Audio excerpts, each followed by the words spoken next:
LeBron James is now 2 decades into his professional basketball career, and in that time, no team has ever tried to trade him for another player. Instead, King James decided where he would go on his own terms, opting out of contracts and becoming a free agent whenever he felt the need for a change. While it might seem like he's perfectly happy in LA, it's pretty clear that he can jump ship if he's not happy, and there are some signs that his time with the Lakers is coming to an end. The rumor mill has been going crazy for the past week or so, especially after James tweeted an hourglass emoji after the Lakers lost to the Hawks. This pushed their win ratio below .500, and with the trade deadline coming up fast, the ominous tweet made people think that LeBron is ready for something new.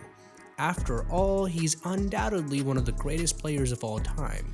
So why would he want to waste the last few years of his career with a team that can't seem to win? Of course, the deadline came and went, and LeBron stayed right where he was. Even so, there's a lot to suggest that he's looking for a way out, and the next chance he gets will be after this season. What's kind of concerning, at least for the Lakers, is that their star forward has a player option in his contract, which means he could decide to become a free agent again. There are a few things that the Lakers can do if they want him to stick around, but they're not exactly in the best position right now either. What they need more than anything else is to improve their performance. Unfortunately, they just don't have the funds to compete with the Knicks, Thunder, or Nets, all of whom will be spending the big bucks to snap up the hottest talent. Another useful strategy would be to sign Bronny James, because his dad might want to stay with his son's team and might appreciate the Lakers for securing his future. Again, LA has shot itself in the foot here by using up its first round picks, so they won't be able to go this route even if they wanted to. And I haven't even mentioned the biggest issue of fall yet, namely Darvin Ham. The coach may have guided the Lakers to winning the in-season tournament, but no amount of NBA Cups will make up for the abysmal win ratio the team's working with right now. His second season as coach isn't shaping up well at all, and it might be his own fault, because he's ignoring the starting five that helped him reach the Western Conference Finals last time around. They've played for little over half an hour in total so far this season, so can you blame LeBron for not wanting to go down with the ship? Now, there are a few teams that LeBron might be interested in signing with if he leaves the Lakers behind. First up, he might want to go back to Cleveland. It's his home state, and the Cavaliers were the first team he joined in the NBA all those years ago, so this isn't as strange of a move as you'd think. Besides, he's gone back to Cleveland once before after opting out of a new contract with the Miami Heat, and that was a great season for the Cavaliers.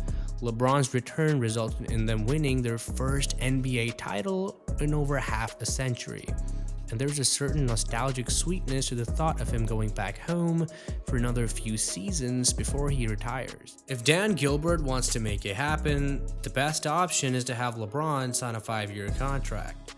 As expensive as that sounds, it'd be a lot better than having him opt into the last year of his current deal, which would leave the Cavaliers constantly worried about him moving on yet again. Apart from Cleveland, there's another team out there that he's never played for, but if they manage to swing a deal with LeBron, they'll have one of the most formidable lineups in NBA history. I'm talking about the Golden State Warriors. Just think about it. They already have Kevin Durant and Stephen Curry, and they've been looking for someone to create a deadly trio with their existing talent. Adding King James into the mix might just make them unbeatable, and that's exactly the sort of title-winning formula that LeBron would be interested in. The only problem is that it would be an extremely unpopular move, and that's putting it mildly. On top of that, if the Warriors want a 4-time MVP joining them, they'll need to trade a slew of other players, possibly including Draymond Green and Klay Thompson. And there's a good chance that Durant would have to agree to a lower pay package. It's a tough sell, that is, for sure. But it's not exactly impossible. This is LeBron James after all. any team would be lucky to have him, and the Warriors might just be willing to move mountains to pave the way for his arrival. Okay, these two options might not be the most realistic, but we're just speculating here. LeBron hasn't officially said anything about switching teams, but if there's one outfit that can really afford him and give him a respectable transition, it's the New York Knicks. They'll have to trade an arm and leg to get him, but that's not something they'd be opposed to in my humble opinion. I'd say that offering Julius Randle and Evan Fournier coupled with a first round pick for the next trading season would be more than enough to sweeten the pot. The first round pick might be a necessary thing to get the ball rolling since Randle's still got a couple seasons left in his contract, but this is a guy that's averaging 24 points per game, and he's been selected for the All-Star team twice in the past 3 seasons. The addition of Fournier would be crucial from a financial point of view, making the salaries a bit easier for the Lakers to manage in the short term due to his soon expiring contract. It's not out of question that LeBron might end up in New York, but the abundance of options at his disposal mean that he doesn't have to make a hasty decision. He might even head over to Philadelphia if the 76ers can scrounge up a decent proposal. A player of LeBron's caliber won't come cheap, but if you ask me, he'd be an excellent replacement for Tobias Harris. The 76ers could trade their power forward along with Furkan Korkmaz and make him play the same role as Fourier in the potential deal with the Knicks. In other words, Korkmaz would make the money work, and a 2028 first-round pick would create the ideal circumstances for the Lakers to part ways with LeBron.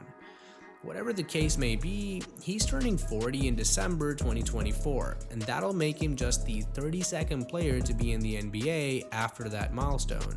He's already the oldest player in the league right now, and after back-to-back losses with the Lakers, LeBron is in a bit of a tough spot. His fans might not think that he wants to keep playing for an underperforming team, and if he has the option to move on to greener pastures, he might want to take it.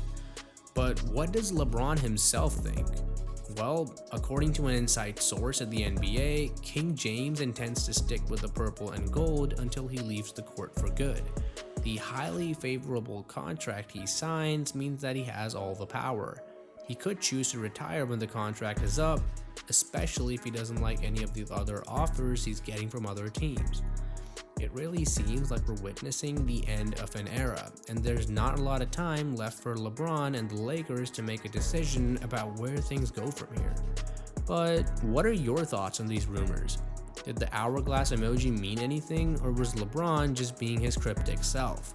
We'd love to hear your thoughts, but that's all for now. See you in the next one.